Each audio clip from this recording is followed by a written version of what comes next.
Solemos presentar a las personas, e incluso a veces a nosotros mismos, en base a la profesión que ejercemos, olvidando por momentos que por encima de todo somos personas y que lo que más importa en esta vida son las personas. Cuando llamé a Ángel para invitarle a venir aquí, era todo una idea loca y confusa en mi cabeza. Era un borrador, yo sabía que quería hacer algo, pero no lo teníamos claro. Entonces él, obviamente, me dijo que no entendía muy bien lo que yo quería hacer, pero que si creía que él me podía ayudar, pues que estaría aquí. Entonces creo que esta pequeña anécdota dice mucho de la persona que hay detrás, del gran profesional que es Ángel Carracedo.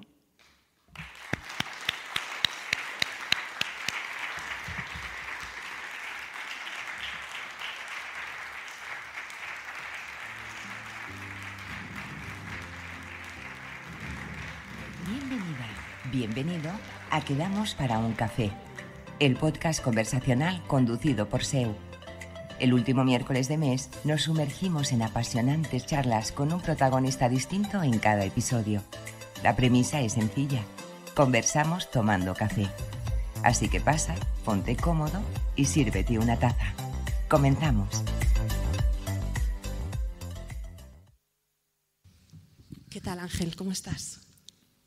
Pues muy bien, pues buenas tardes a todos. Yo pensé que esto del café iba en serio, que tendríamos un café. Me estás descubriendo una sorpresa. Bueno. El café, danos tiempo. Bueno, pero muy bien. Vamos a empezar. Con mucho trabajo, pero encantado de estar contigo, estar con todos vosotros y con toda la gente que entiendo que va a oír esto. Vamos a empezar como si fuera un podcast de verdad, de los que hago yo, como si este fuera de mentira, ¿no? Ese creo que el más de verdad que he hecho nunca, pero voy a seguir como mi proceso habitual, ¿no? Me impresiona un poco tenerte aquí tan cerca y te agradezco mucho que hayas venido, pero vamos a mantener como si fuéramos profesionales, ¿no? No nos pongamos nerviosos y vamos a empezar. Hoy quedamos para un café con Ángel Carracedo, flamante protagonista del episodio número 40. Episodio súper especial grabado en directo y con público en la Casa de la Cultura de Omilladoiro. Su trayectoria profesional es, cuando menos, impresionante. Es catedrático de Medicina Legal, investigador y experto internacional en genética. Dirige la Fundación Pública Galega de Medicina Xenómica y el Centro Nacional de Genotipado. Ha publicado más de 600 artículos y es doctor honoris causa en varias universidades de Europa y América. Por encima de esta genialidad profesional está su gran personalidad. Es un hombre amable, cercano y muy carismático. Somos vecinos de ayuntamiento y me encanta que grabemos hoy aquí, en nuestra casa. Lo admiro profundamente y es un lujo y un privilegio que aceptara acompañarme en esta aventura. Gracias, Ángel. Bienvenido. Pues nada, pues muchas gracias a ti. Di que la verdad que es un placer siempre y tener una conversación y hablar para mí con gente además de nuestro concello, pues más placer todavía. O sea que a tu disposición. Bueno, ¿y cómo estás? Me decías que con mucho trabajo. Sí, con mucho trabajo, de aquí para allá. Me decía mi hijo ayer, decía, parece que tú y yo estamos jugando una carrera a ver quién revienta antes. Porque él también anda con su surf y tal. Yo seguro que yo, porque tú eres joven. Y a mí cada vez me cuesta más trabajo esta vida de andar por el mundo adelante. Pero bueno, intentando quitar un poquito de energía y también disfrutando de momentos como este, que no siempre todo es trabajo. O sea, pero sí, con mucho trabajo, pero también el trabajo es algo que me gusta, lo que hago, o sea que siempre en el fondo es un disfrute si no fuese por los viajes y por ser a veces un poco agobiante. Ya, os cruzaréis en el aeropuerto a veces, ¿no? Algunas veces nos tenemos visto en algún aeropuerto, el esperar por mí o en la... Sí, esto nos pasa. Espero por ti, que voy a coger una conexión y yo ya llego ahora. Esto sí que nos pasa. Vale. Tengo una pregunta que me genera mucha curiosidad y es... ¿dirías que la profesión de farero ha perdido un gran farero contigo o que la ciencia ha ganado un gran investigador? Ay, no sé. Yo sí, en mi momento sí que cuando acabé la carrera me planteé ser farero. Bueno, me planteé primero vivir de la pesca, que se me da muy bien. No quiero, es de lo único que presumo.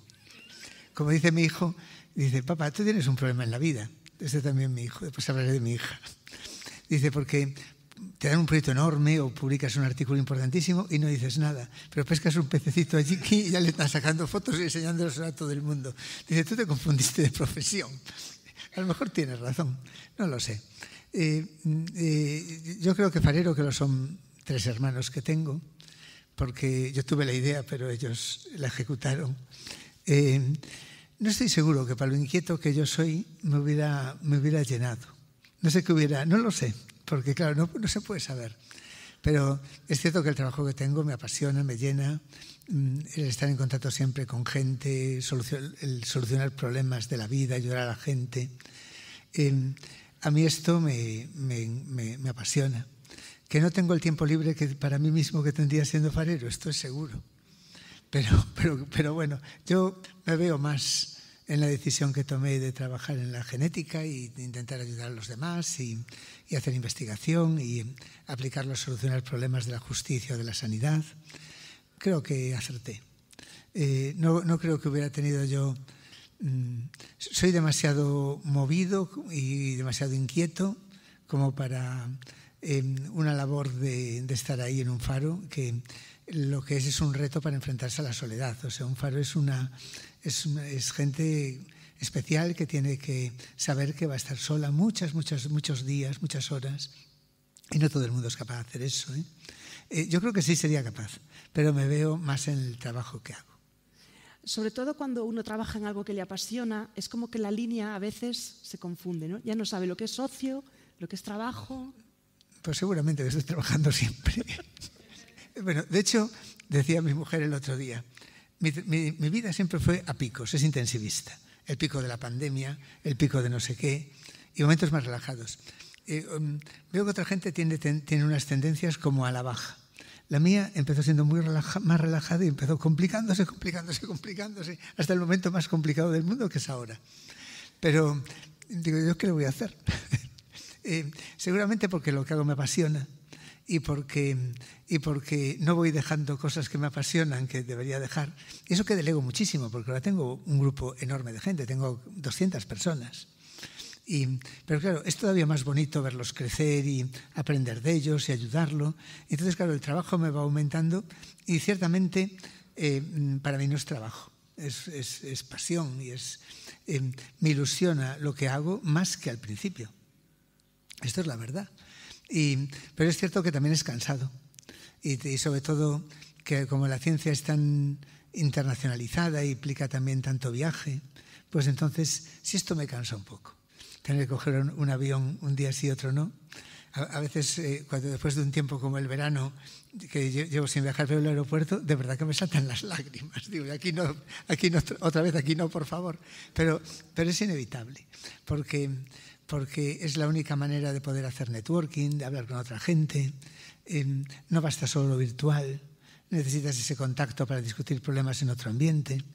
Y también es bonito porque conoces muchos mundos y muchas culturas y muchas maneras de ser y muchos científicos de áreas muy distintas, aprendes de todos, pero sí, si tienes que estar de aquí para allá y madrugando, cansa.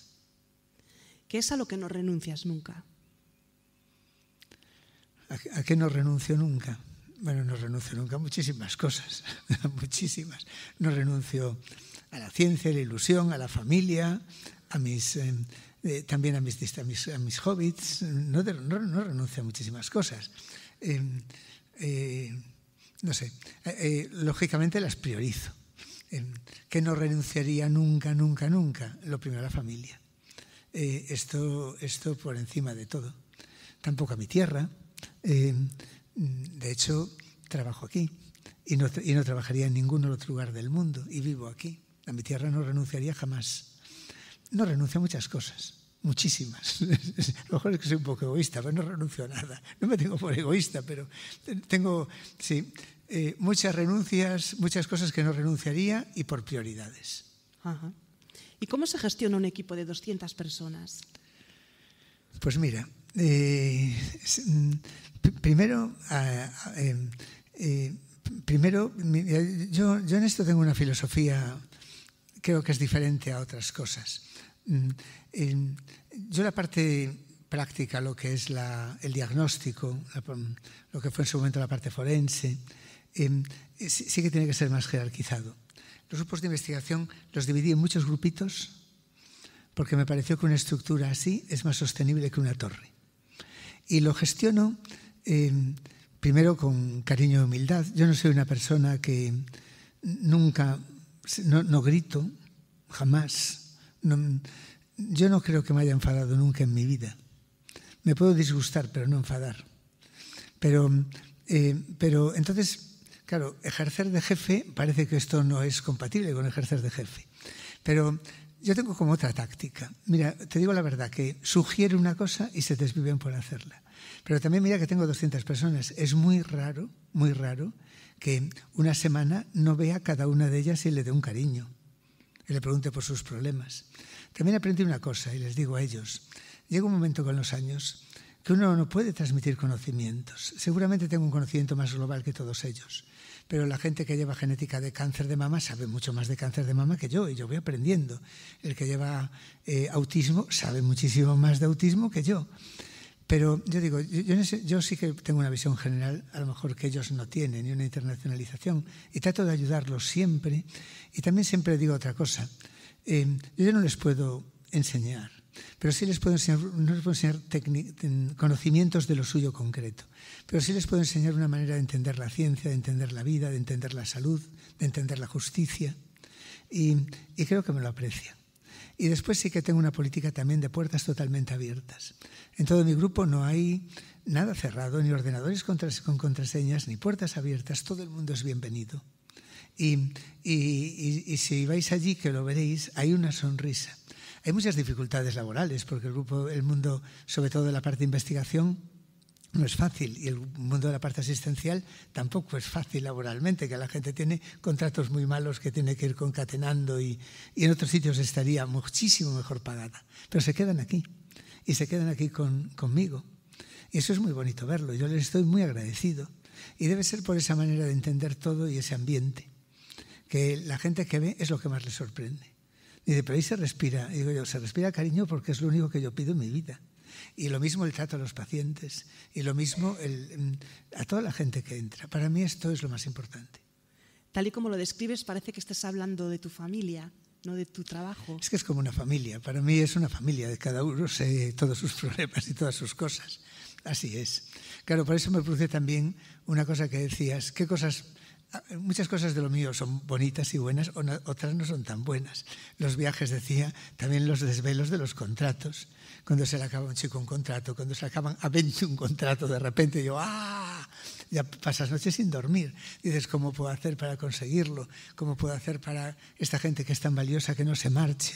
Que siga haciendo su trabajo en su ambiente, en el lugar que le gusta, en su tierra. Y esto me quita mucho el sueño, muchísimo. Esto tampoco es una cosa muy buena, pero ¿qué le voy a hacer? Yeah. Tiene la otra contrapartida, que es todo lo demás.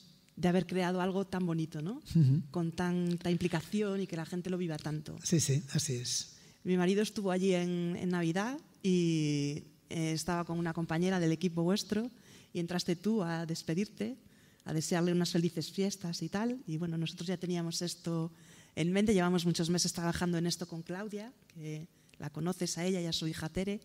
Llevamos muchos meses con esto en mente y mi marido me decía, es que es increíble, le saludaron allí, ¿sabes? Como que te recuerda ese calor de hogar, ¿no? De familia, de trabajar así es fantástico. Es que si le echas todas las horas que le echas y el trabajo que le das, yo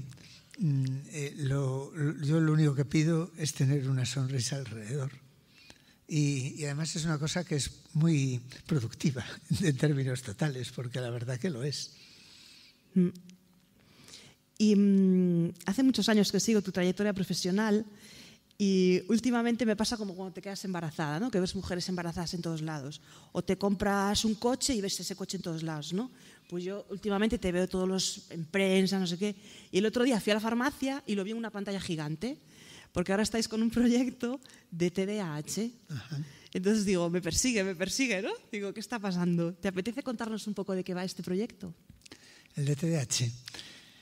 Mira, yo además de todo lo que es la actividad, a mí me preocupa muchísimo todos los problemas psiquiátricos o todos los problemas que pueda haber en edad infantil y juvenil. De hecho, tenemos 3 grupos bastante grandes de esto, que son mis últimos grupos que estoy como promocionando. Y me preocupa porque son problemas, primero, socialmente muy importantes y relevantes. Un 15% de los niños y adolescentes reciben tratamiento psiquiátrico. Es muy rara una familia que no se ve afectada por un problema psiquiátrico. Son problemas que están muy afectados por estigma y la gente no entiende que son problemas biológicos como otro cualquiera. Antiguamente el cáncer era un estigma, no se ocultaba, ahora ya no se oculta. Y a los niños que tienen una leucemia le van a visitar a los otros niños del colegio y le van a dar un cariño. Ya no digamos si tiene una fractura, que les firman ahí todos y le dan cariños. Pero yo no digo una esquizofrenia infantil, hasta una simple anorexia es mejor que no se sepa. Esto es terrible. Primero porque si no hay conciencia social de un problema, no hay tampoco ni investigación, ni asistencia, ni nada. Si la gente mira para otro lado, esto es terrible para todo. Por otra parte, son problemas que, como todas las familias, yo sufrí en la mía y me sensibilizaron. Por otra parte, son problemas predominantemente genéticos. Por lo tanto, es algo donde yo puedo ayudar o donde mi grupo puede ayudar. Entonces, hacemos mucha investigación en trastornos del espectro autista, en trastorno obsesivo-compulsivo, en TDAH. También, como sé que no llega con la investigación ni con la asistencia, sino que enfrentarse a un problema de esta naturaleza implica un enfoque muy multidisciplinar. Tengo una fundación que se llama Ingada, con profesionales maravillosos que atienden a niños que tienen problemas de TDAH y trastornos asociados, que se dan pautas en los colegios y en las escuelas para que lo entiendan, que se educa también a las familias, a los profesionales, para que estos niños puedan tener una vida más feliz y que no queden frustrados. De estas fundaciones tengo como varias. Y este proyecto de TDAH, hay 2 cosas. En TDAH trabajamos en 2 cosas. Como hay 2 proyectos, o no hay más, pero así que puedan estar en una farmacia. Uno es que cuando se da medicación para el TDAH, que tampoco pasa nada, o sea, hay niños que la necesitan, lo que se suele dar habitualmente son derivados anfetamínicos, que a estos niños, por algún efecto paradójico, o adolescentes o adultos, que hay muchos adultos que sufren TDAH, les va bien. Pero hay algunos que no les va bien y otros tienen efectos secundarios, les duele la cabeza, tienen insomnio, se ponen a temblar, tienen arritmias. Entonces nos importa investigar biomarcadores que nos permitan ver si ese medicamento les va a ir bien, para si no le va bien darle otro. Esto es porque hay derivados no anfetamínicos que se pueden dar. Y en vez de hacerlo y viendo después lo que le pasa, es mejor, ¿no te parece?, adelantarse. El otro, que le pasa como a los trastornos del espectro autista, el TDAH es mucho más frecuente en niños que en niñas, 4 o 5 veces. No tiene ninguna razón biológica si es genético. Pero vemos que lo que pasa es que hay un camuflaje social en la mujer. Por eso, cuando llegan a la edad adulta, tanto TEA como TDAH, hay tantos TEA como TDAH, mujeres y hombres, al revés que niños, y es mucho más grave en las mujeres. Entonces, el diagnóstico precoz del TEA y del TDAH es muy importante y el detectarlo en personas que aparentemente parece que tienen un trastorno de ansiedad o otra cosa es tremendamente importante porque lo puedes enfocar mejor y puedes hacer que cumplan esa vida feliz y que no acabe esa niña, por ejemplo, en un fracaso escolar o en un problema de adulta. Y estamos desarrollando también esos test y haciendo muchas más cosas, mucho más bonitas. Pero si te cuento cada uno de los grupos, pero este es un grupo que me gusta a mí mucho. Y en autismo para mí es muy importante. Los proyectos de autismo son muy importantes. Es un problema muy genético y estamos haciendo muchísimos esfuerzos en ese área. O sea, que tenéis abiertos un montón de estudios diferentes, enfermedades diferentes. Sí, el nexo de unión de todo es la genética, es el ADN. Eso significa que las herramientas de abordar los problemas y las metodologías y las aproximaciones científicas son comunes. Entonces lo aplicamos a aquellos problemas que tenemos fuerzas o que a mí me han llamado la atención y he dicho hay que hacer una línea de esto. Y entonces así en la parte de investigación tenemos, al principio tenía un grupo, como te contaba, jerarquizado, grande, que se dedicaba al principio solo a forense y a genética de poblaciones humanas. Me empezó a preocupar también la salud humana y la aplicación de la genética al diagnóstico y a resolver problemas. Por eso, en su momento, creé la Fundación Pública Gallega de Medicina Xenómica hace casi 30 años. Pero por la parte de investigación, dije yo, en vez de un grupo que es una torre, que yo toda mi vida vi que cuando se cae la base de la torre, cuando se retira o se jubila o se va a otro sitio, el que está ahí en la base, eso se cae siempre, voy a hacer una ciudadita con muchas torrecitas, que muchas van a crecer más y otras menos. Eso es estable. Y cuando yo no esté, eso seguirá. Y entonces fuimos buscando, a veces por motivación, a veces por oportunidad, trabajando en distintas áreas. Y tenemos como 10 grupos de investigación. 3 de cáncer, cáncer de mama, cáncer de colon y cáncer de cabeza y cuello, que es un cáncer muy malo, que no tiene todavía terapias adecuadas. Después tenemos 3 de trastornos psiquiátricos, pero también tenemos de genética de enfermedades cardiovasculares, porque me preocupan mucho las arritmias, sobre todo en edad infantil. Tenemos de farmacogenética, que es la predicción de respuesta a los fármacos. Tenemos de genética de enfermedades renales. Tenemos así muchos grupos en aquellas áreas donde... que hay muchas más áreas de la medicina. No trabajamos, lógicamente, en todo, no podemos. Pero son los grupos que tengo. Son grupos que tienen pues, entre 5 y 8 personas cada grupo, con su investigador principal, y yo les apoyo y les ayudo a todos. A todos. Les consigo, les busco, les ayudo con la financiación, con las ideas, me reúno con todos. Y esta es un poquito la idea de progresar en investigación en todos esos sectores. Es apasionante, sin duda. Y volviendo a la temática inicial de la pesca, estáis ahí pescando genes en todos los equipos. Esto es la idea, pescar genes, pero después la parte más grande del grupo es poder hacer medicina personalizada, poder diagnosticar, pronosticar y tratar las enfermedades mucho mejor. Y es lo que supone en este momento la carga de trabajo importante de la principal del grupo. Pero sí, pescar genes es como pescar peces. En algunos casos es casi lo mismo, de verdad, porque no puedo contarlo todo. Puedo contarlo. Que tú Cuenta me das lo que quieras, libertad. estás en tu casa, Ángel. Pero es como pescar, tal cual. Lo que pasa es que es muy divertido. A mí me gusta mucho pescar, ya lo sabes. Bueno, ya lo conté, pero me encanta. Y entonces, pero pescar genes es lo mismo con otras herramientas. Hay enfermedades donde quedan muy pocos genes, muy pocos pescados por pescar. Digamos que vienen a ser como robalizas. Pescan... esto es el cáncer. El cáncer... ha habido tanta inversión y tanta investigación que ha traído como consecuencia un aumento enorme de la supervivencia en cáncer, unas terapias individualizadas, una cantidad de trabajo diagnóstico tremendo. Eso, la competencia por pescar es complicada. Sabemos cómo pescarlos, pero estamos todos pescando.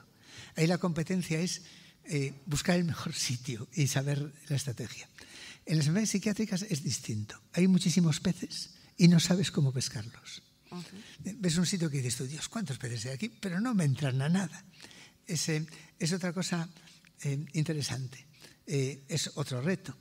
En el otro es competencia con todos los demás pescadores. En este es saber que a quién se le ocurre cómo pescarlos. Y es una cosa, pero el símil de la pesca de genes y de la pesca de peces es lo mismo. ¿Y hay caladeros en los que no quiere pescar nadie? Mira, había un caladero en el que quería pescar muy poquita gente, que eran las enfermedades raras. ¿Por qué? Porque eran enfermedades minoritarias, son enfermedades minoritarias poco frecuentes. Y entonces la investigación, que es nuestro gran campo de trabajo en la parte diagnóstica. Y entonces, claro, decía uno, ¿investigo para qué? Si le voy a solucionar la vida, ayudar un poquito a 3. Y además, cuando encuentre lo que pasa, la industria farmacéutica no me va a hacer un fármaco para ellos, porque no va a hacer un fármaco para 3. Este fue otro de los objetivos grandes de mi vida.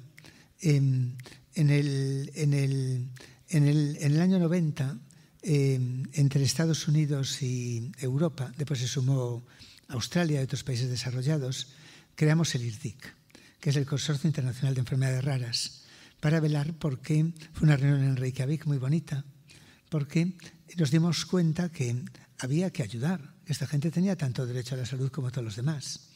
Y entonces esto era para que los estados se preocuparan de todo esto.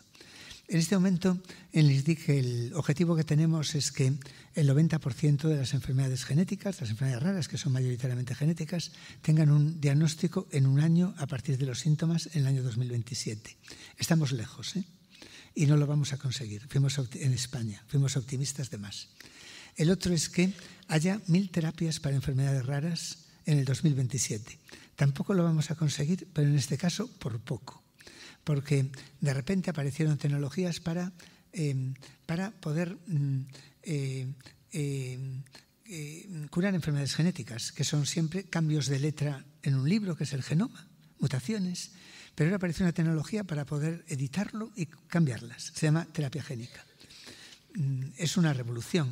Y además otra cosa interesante, son medicamentos muy caros, pero la industria farmacéutica grande, aparte de los grupos académicos, también de repente le interesa.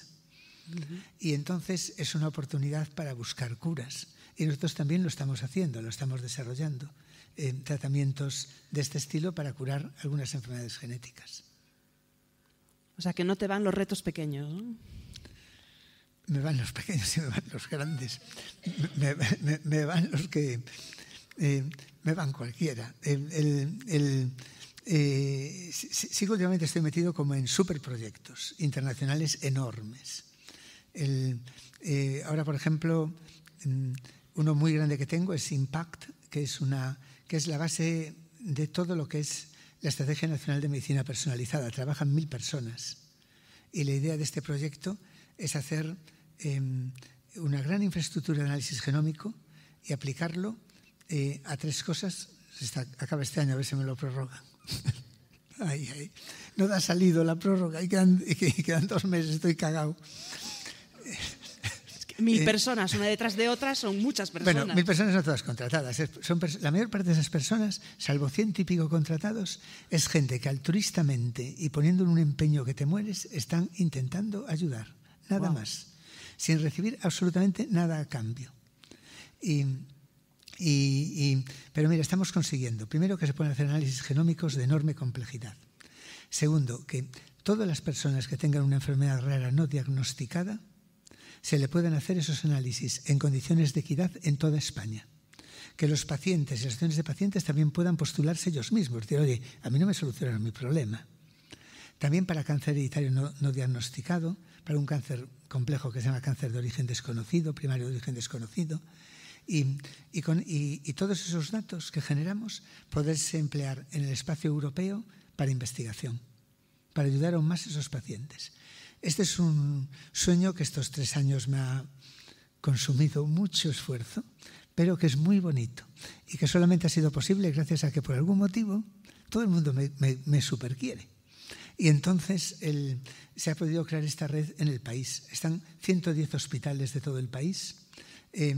Están en esos grandes centros de secuenciación. Ya te digo, hay unos 1000 científicos involucrados. Y esto es un sueño hecho realidad, que a ver si me dejan más, me dan más dinero para más. Porque claro, podemos diagnosticar esto hasta este diciembre, pero queda mucha más gente con enfermedades raras no diagnosticadas y con cáncer no diagnosticado. Pudimos diagnosticar a 3000, pero igual quedan 15000. Entonces digo, darnos un poquito más, ayudar un poquito más y a ver si hay suerte. Veo que te pesa la responsabilidad, pero que te puede más la ilusión y la curiosidad. Bueno, es un peso obvio, es como tirar de un carro todo el tiempo. Pero obviamente me tiro con ilusión y con alegría y con mucha ilusión. Les digo que tengo más ilusión que antes. Y claro, a cualquiera no le pesa, porque los proyectos que tengo ahora no es como cuando empecé. Cuando empecé, los primeros años, eran todo cosas pequeñitas que no me preocupaba de nada. Ahora sí que tengo proyectos de mucha responsabilidad donde se meten muchísimos millones de euros y donde la gente, y donde ves que puedes ayudar muchísimo y claro, te da más responsabilidad y más presión. Pero bueno, se lleva con alegría. No, ya te veo, No. que lo llevas con una alegría y con una energía que ya me gustaría a mí. Bueno, tiene energía mi madre, tiene 90, va a cumplir 96 años, o sea que... O sea, que tenemos a Ángel Carracedo para rato, eso nos congratula, ¿eh? Ay, no sé, pero bueno, espero que sí, no sé qué haré de mi vida, pero sí. ¿Y actualmente trabajas algo con temas de justicia o lo tienes más apartado? No. ¿Sí? Sí, pero de otra manera. Mira, hasta hace unos, deben ser ya 8 años, que dejé la dirección del Instituto de Medicina Legal en manos de una discípula, María Victoria Lareu, que me parecía que era la persona que reunía todas las características para dirigir eso y que lo hace de forma admirable. Es más, el mundo forense es un mundo muy mediático y a mí eso me estresaba muchísimo, muchísimo. O sea, había muchas noches que no dormía. Ella es mucho más profesional, más serena, perfecto para ese trabajo. Yo ahí sigo ayudando en la investigación, sigo yendo todas las semanas al instituto a darles un consejo, a ayudarles. En la parte de medicina legal ya no llevo el día a día, ya no voy a los juicios, un alivio que te mueres. Que te mueres, porque me parecía muy aburrido, sí que se perdía mucho tiempo. Me permitió, eso sí, entender los sistemas judiciales del mundo, apreciar la justicia, entenderla, entender también las cosas en las que debe mejorar, comparar todo el mundo, porque en todo el mundo actué de perito. Me vino muy bien. Hicimos, creo que el grupo acabó si era el grupo de referencia en el mundo, sigue siéndolo. Pero el día a día no lo llevo. Sí ayudo en la parte de investigación y después dirijo la Academia Internacional de Medicina Legal, que es la academia, la institución, la asociación científica más grande del mundo, donde trabajan gente no solo genetistas forenses, sino patólogos, o sea, forenses, toxicólogos. Y hay dos cosas de ahí. Bueno, dirijo la revista más importante del mundo, que fundé en su momento, que también es muy bonito el trabajo editorial, científico. Y dos cosas una es estoy en el Comité Asesor del Tribunal Penal Internacional, que es una cosa que me permite ver una justicia global. Y otra cosa que la gente a lo mejor no lo entiende relacionado con la medicina legal, porque la identifican como una medicina de muertos, cuando en realidad es sobre todo una medicina de vivos. Pero coordino una cosa importante que es el Grupo Forense de la Cruz Roja Internacional. Esa es una cosa muy bonita porque ahí hacemos lo que se llama una medicina legal humanitaria.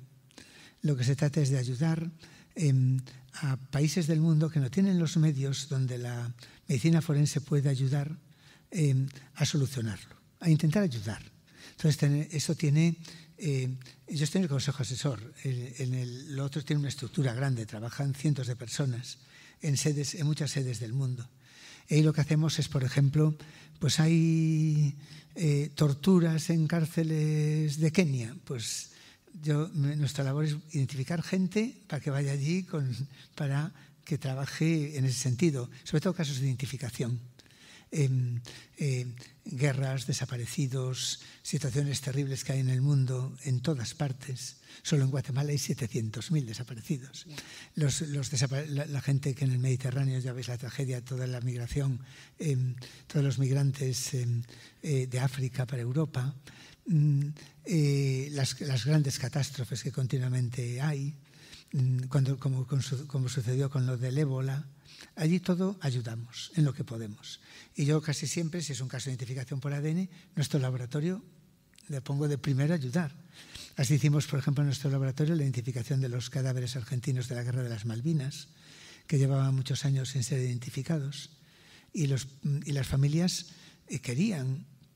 El tema hay muchas diferencias de sensibilidad por culturas y por países acerca del tema de los desaparecidos. Hay culturas en las que no quieren la identificación, otras que, como Argentina o como aquí, pero en Argentina es mucho más intenso, que el devolver los restos a los familiares y saber lo que pasó es muy, muy importante. Pero no tenían los medios para identificar. Son procedimientos muy sofisticados de países muy desarrollados. Y ahí pues lo hicimos. Y en ese tipo de cosas ayudamos. O sea que no lo he abandonado de todo. Pero ciertamente no le dedico la energía que le dedicaba. Pero para eso existe un grupo forense detrás que está y que ahora mismo acaban de resolver este caso de Ferrol con unas técnicas que desarrollamos de esta persona que la habían asesinado y la habían violado. Y que con técnicas que desarrollamos en investigación pudieron saber, solo con que tocamos esto, mis chicos de forense te pueden decir el color del pelo, el color de los ojos, el color de la piel, si el pelo es liso o rizo, la edad, con muy poco error, el origen geográfico de dónde eres. Todo esto lo desarrollamos ahí con mucho trabajo y mucha investigación. Pero no como en el CSI, que lo hacen en 24 horas. No, pero lo hacemos bastante deprisa. Pero sí, no es como CSI, que todo se resuelve. Creo que este caso llevaba muchísimos años, 10 años la policía investigando. El caso de Eva Blanco, que fue otro caso que resolvimos desde el instituto, estaba a punto de expirar el delito. Llevaba 18 años investigándose por la policía. Sí, no es como CSI, que en un capítulo se resuelve todo. También en estos últimos 20 años el avance, ¿no?, la evolución tecnológica facilitó que todas estas técnicas se puedan practicar mejor, ¿no? Sí, y sobre todo mucha investigación, mucho conocimiento detrás. Lo mismo en la clínica. La clínica, en el mundo de la genómica, vino primero lo forense que lo clínico. Pero después lo clínico vino con tanta fuerza que la ayuda de la genómica para el diagnóstico de las enfermedades, imagínate que solo en la Fundación de Medicina Xenómica tenemos más de 40.000 pacientes por año. Hoy se lo decía al consejero, 1 de cada 500 personas de Galicia no pacientes se le hace un análisis genómico al año. Quiero decir que pasó a ser como muy importante en nuestra vida clínica, en nuestra vida médica diaria. Una herramienta totalmente imprescindible. Me llevo preguntando toda la entrevista cómo un hombre manifiestamente despistado, como dices que eres tú, es capaz de gestionar toda esta cantidad de proyectos. Despistado soy, que te mueres, pero bueno. Desde luego tu fama de despistado te precede. Pero claro, ¿qué me pasa a mí? Que tengo la cabeza siempre llena de cosas. Y entonces, para empezar, no tengo ni secretario, ni despacho, ni nada. Entonces, claro, se me olvidan cosas. Y después, como voy a 100 por hora con un torbellino como de cosas, meto unas patas que te mueres, es que eso es evidente. La situación más típica de mi casa, que sucede cada 3 meses, es estar yo, llego a casa, por fin llego a casa. Tengo que trabajar, pero digo, voy a descansar, voy a cortar la hierba. Empiezo a cortar la hierba, me pongo el chándal, empiezo a cortar la hierba y me llaman de casa. Me llama mi hija, papá, que te está el presidente del consejero, tenías que estar dando una conferencia. Si es en otro sitio, ya no se puede hacer nada. Yo digo no se puede hacer nada. Si es en Santiago, en un sitio que estoy, ya digo yo, diles que ya voy. Y entonces rápidamente tiro todo. Digo, llevadme mientras me visto. Y entonces me voy vistiendo por el camino. Esto es continuo. Y casi siempre me dice mi hija, tranquilo, papá, que no es tu récord. Porque mi récord es haber ido a un sitio un año antes. Esto está bien, esto está bien. Pero es que solo a los alemanes se le ocurre invitarme 1 año y 4 meses o 5 meses antes y preguntarme y mandarme recordatorios y no sé, claro, yo no miré el año. Y cuando llegué allí a Münster me dicen, ¿qué haces aquí? Yo vengo a dar la charla, a inaugurar el congreso mañana. Y me dicen, ¿qué congreso? El del año que viene. O sea que así es mi vida. Bueno, ahora quiero lanzarle una puya a mi marido, que se ríe mucho de mí, porque un año fui a pasar la ITV del coche, 1 año antes, así que ahora que se me devuelva la honra, ¿eh? También el problema es que los tengo por después. O sea que este es el problema grave. Pero sí, que no se meta contigo, que esto le pasa, es normal. A cualquiera, esto le pasa a cualquiera. Bueno, yo por si acaso le llamé ayer, Hablamos ayer para confirmar que estaba todo correcto. Eso siempre es una buena idea. Digo yo, ¿cómo no lo hacen sabiendo cómo soy? O sea, es que no lo entiendo. ¿Por qué no me avisan? Y yo digo esto, claro, como tú, perfecto. Es que esto es lo normal. En una persona que saben que puedo estar ultra despistado. Y entonces digo yo, esto lo tendré porque nadie me avisó. Y bueno, así es mi vida. ¿Tu despiste más memorable es ir un año antes o tienes algo que supere eso? Está difícil, ¿eh? Bueno, en tiempo, es que ya no me acuerdo ni siquiera mucho de los despistes, que soy muy despistado. Pero sí, ahora estaba recordando, bueno, de récord de tiempo ese. También otra vez recuerdo que una vez que me hicieron doctor honoris causa por la Universidad de Lima, que es la universidad más antigua, fui con la familia. Y entonces escogimos Semana Santa ya para tener unos días, ir a Machu Picchu.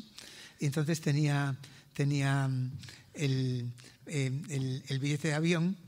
Yo le cogí el billete de avión a toda la familia, ya de Lima hasta Cuzco. Y entonces no me daba la tarjeta de embarque online. Y entonces fui a hacer el check-in al día siguiente y digo, mira, no me dio la tarjeta online. Y me dicen, no, pero ustedes no tienen billetes. Y yo, ¿cómo no tenemos billetes si me compré el billete para toda la familia? Y me dicen, pero ustedes volaron hace 6 meses a Cuzco, ¿no? Y yo, no, me confundí de mes cuando lo compré. Y entonces, claro, menos mal que pude comprar otros billetes y pudimos ir a Cuzco, pero sí me pasan cosas de estas. Pero bueno, estas son cosas menores. Son anécdotas divertidas que quedan en familia, ¿no? No tienen mucha importancia. ¿Y cuál consideras que ha sido tu contribución más significativa o la que más ilusión te hizo, ¿no? Aquel trabajo que tú dijiste, guau, con esto ya... Podría decir muchos, pero quizá... Claro, y voy cambiando porque me van cambiando como mis intereses o lo que más me importa. A lo mejor antes hubiera dicho otra cosa y en cada momento vas diciendo una.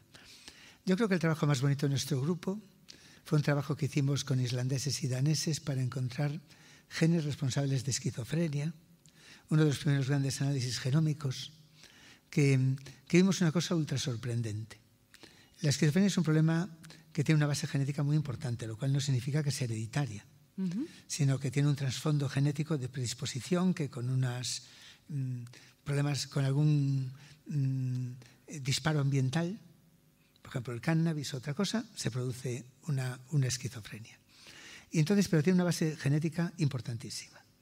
Entonces hicimos uno de los primeros grandes estudios genómicos, en lo que contabas tú, en el Centro de Genotipado, que es una estructura nacional muy grande, y mirando qué genes eran distintos, qué genes eran distintos en los esquizofrénicos de gente que no es esquizofrénica. Y encontramos una cosa muy sorprendente.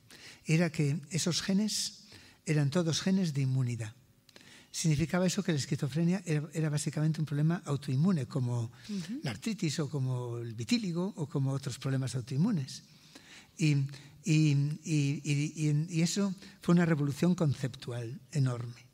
De hecho, uno de los genes que encontramos, había una letra, que era, me parece que era la A, que la tenían mucho más los esquizofrénicos que la gente no esquizofrénica. Y mirando trabajos antiguos, había un trabajo de escandinavos que tienen grandes cohortes que habían encontrado la misma letra asociada en artritis reumatoide, pero la contraria. Y decían, habían encontrado, bueno, habían dicho, mira qué curioso, que la gente que tiene artritis no tienen casi nunca esquizofrenia. Habían encontrado una correlación negativa porque estaban asociadas a 2 letras distintas. Ahora hay tratamientos regulando la inmunidad en esquizofrénicos. Con los antipsicóticos ya se están dando antiinflamatorios. Y todo es una revolución de terapia. Y eso quizá es el trabajo del grupo que a mí me parece de más relevancia. Lo forense ha tenido gran impacto social, lógicamente, para la justicia. Y a lo mejor antes te hubiera dicho, si no hubiéramos investigado el color del pelo pelirrojo, no se hubiera podido resolver el crimen de Cabanas y otros. Eso es verdad. Pero por eso digo que en cada momento de mi vida una cosa me parece más importante. Y ahora la que me llama la atención, lo que me parece más importante que hemos hecho es eso. ¿Te preocupa especialmente la salud mental? Sí. Por el problema que te digo del estigma, porque además tuve una niña que ahora es una niña muy feliz y que trabaja de veterinaria, muy feliz, que tuvo un TOC cuando era niña, un trastorno obsesivo compulsivo muy grave, del que salió a base de inteligencia y tratamiento, pero que, como toda la gente que sufre un problema muy grave, ella sufrió mucho y la familia con ellos sufre muchísimo. Fueron momentos muy difíciles que me permitió ver una realidad que ya conocía, pero que no estaba sensibilizado suficiente. No había de aquella unidad de psiquiatría infantil. Yo luché para que las hubiera. Todavía hay 2 mínimas en Galicia, una empezando, que es la de Vigo, y solo la de Santiago. Vi claramente que no había, que hacía falta mucho más inversión en salud, en ayuda, en terapias que no siempre son medicamentosas. Las terapias psicológicas son importantísimas en casi todos los centros psiquiátricos. No sabías a quién ir, no sabías qué era nada. Leía y encontrabas tan poca ayuda que lógicamente me sensibilizó más. Y ya estaba trabajando en esquizofrenia. Pero eso me sirvió como detonante para decir, tengo que dedicar un importante esfuerzo en mi vida a ayudar en este sector. Y creo que la culpa de todo la tiene el estigma, cuando son problemas tan biológicos como otro cualquiera. Es más biológicos porque son más genéticos. Y sin embargo, y por eso hay que luchar, y hay muchos aspectos. Por eso todos estos problemas de autismo, que le digo, tantos esfuerzos para que estos niños se integren, para que tengan un diagnóstico correcto, y me gustaría ayudar más, hago lo que puedo. Y ahí sí que es donde en este momento centro un porcentaje de mis esfuerzos en lo que puedo más importante. Mañana publico un episodio, el episodio 39, será el anterior al tuyo, y con una persona de Barcelona que hace homenajes de fallecimientos, ¿no? De pues, personas que no quieren una ceremonia católica, o sí, pero después quieren otro tipo de despedida. Y le preguntaba cómo se preparaba ella emocionalmente para afrontar esos momentos, ¿no? Sobre todo cuando hay despedidas pues, de suicidios, de muertes perinatales, de muertes que tradicionalmente están muy silenciadas y que incluso se les quita valor, ¿no? Eres joven y ya tendrás otro hijo, bueno, pues no digas que se suicidó, hasta hace poco no se podían enterrar las personas que se suicidaban en Tierra Santa. Entonces, bueno, abordamos un poco esas temáticas y siguen causando mucho dolor, mucho silencio. Como bien dice Paula en su podcast, de eso no se habla. Sí. Por eso yo creo que hay que normalizar y que hay que... y que son cosas que, ya te digo, en general en la sociedad miramos para otro lado. Si no hay familia que no está afectada por algo. Sí, entonces yo creo que esto sí que hay que normalizarlo. Y hay que tratarlo como cualquier otro problema, sí, como cualquier otra enfermedad o como cualquier otro problema.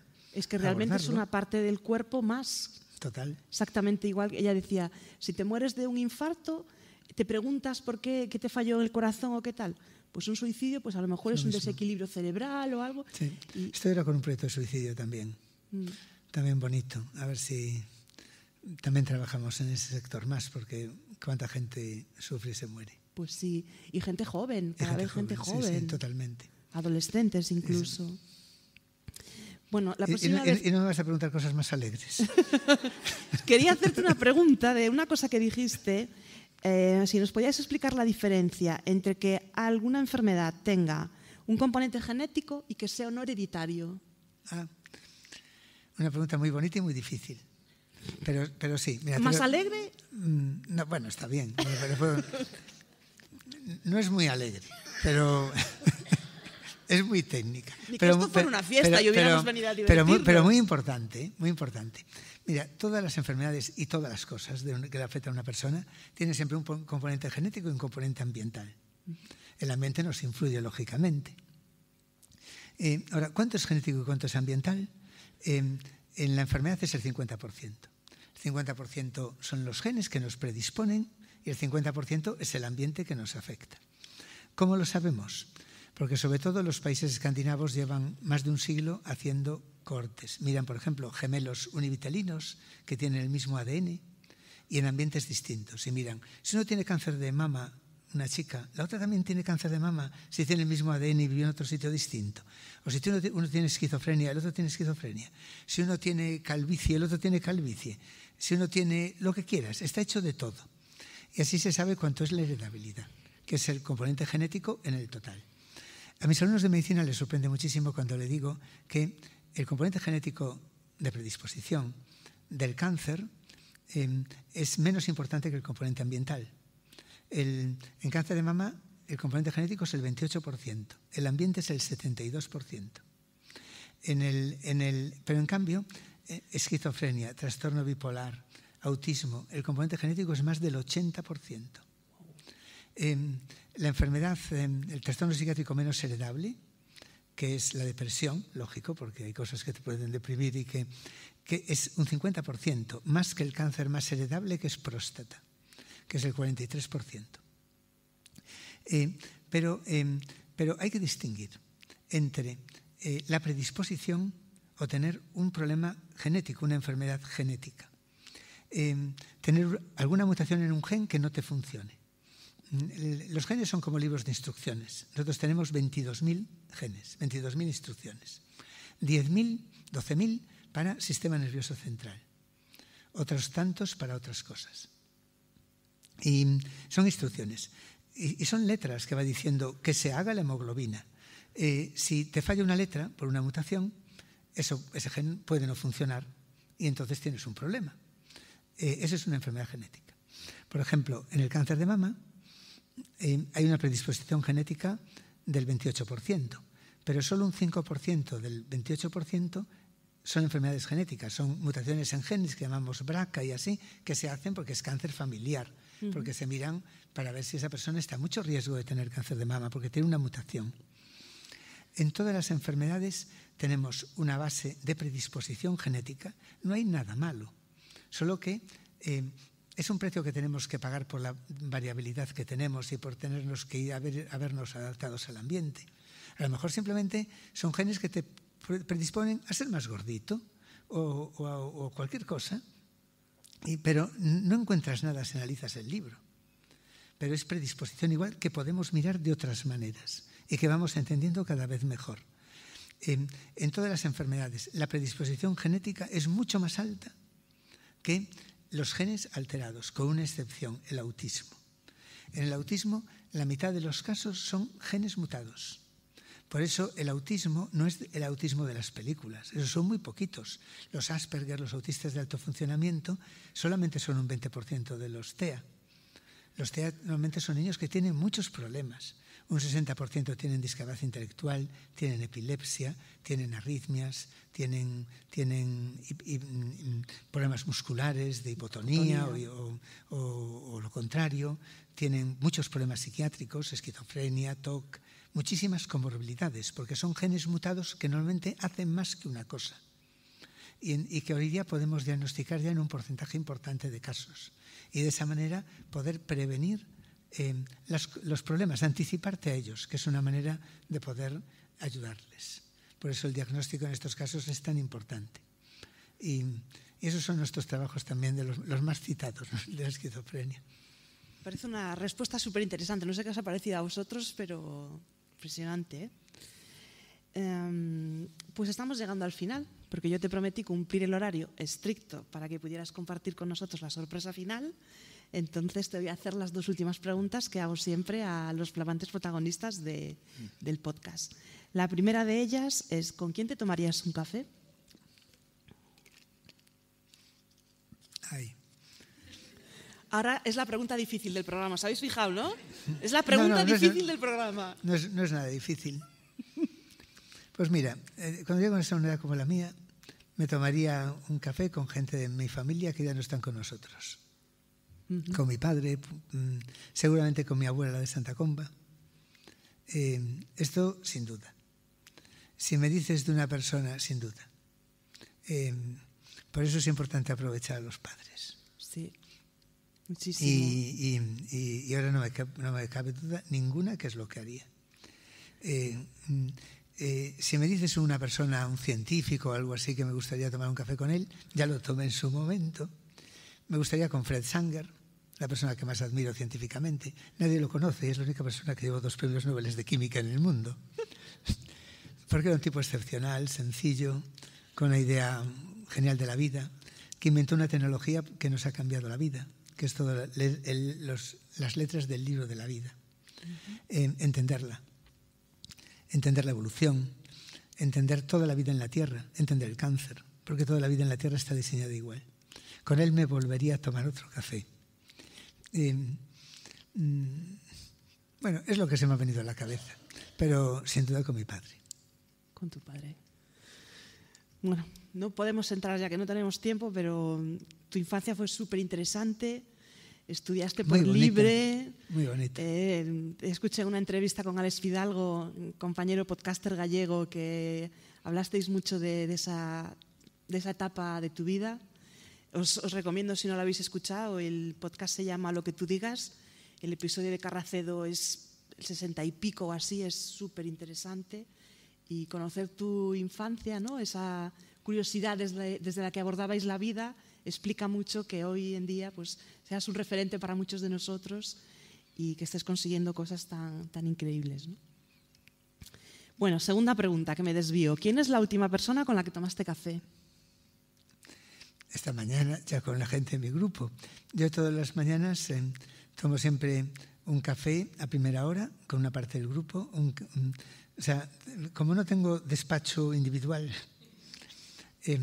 lo que hago es, a las 8:30 tomo un café con gente de una parte del grupo, a las 9 otro café con otra parte del grupo y a las 11 otro café. Así quedo así sin dormir el resto del día, porque me afecta como que mucho. Pero, y sí, las últimas personas con las que tomé el café fueron con Bea Sobrino, María Torres y María Brión. Gente de mi grupo con las que tenía que aprovecho para resolver problemas, preguntarles yo sobre todo, diciéndome, tenéis que ayudar en esto. Y esto lo hago todos los días que estoy aquí, que este es el otro problema, que son la mayoría, porque realmente me pego unas palizas para estar el mínimo tiempo posible fuera. Pues yo te agradezco mucho que hayas venido a pasar la tarde hoy aquí con nosotros, que te hayas prestado desde el minuto 1 a ayudarme a hacer este sueño realidad. Y nada, quería preguntarte si habías estado a gusto. Muy a gusto, Seu, eres una persona encantadora y fue muy bonito. Muchas gracias. Esto fluye todo muy natural. Y yo tampoco soy, aunque soy de Santa Comba, como contaste, y soy el único de Santa Comba que non berra para tus oyentes, es hablar alto en gallego. Es cierto que faladorciño soy bastante. Pues nos fuimos a juntar dos buenos. Nos hemos juntado dos buenos. De modo que cuando quieras otro café, un placer por mi parte. Genial. Y aunque no sea el podcast, que siempre es un gusto estar contigo. Pues será un placer. Muchísimas gracias, Ángel. Gracias a ti.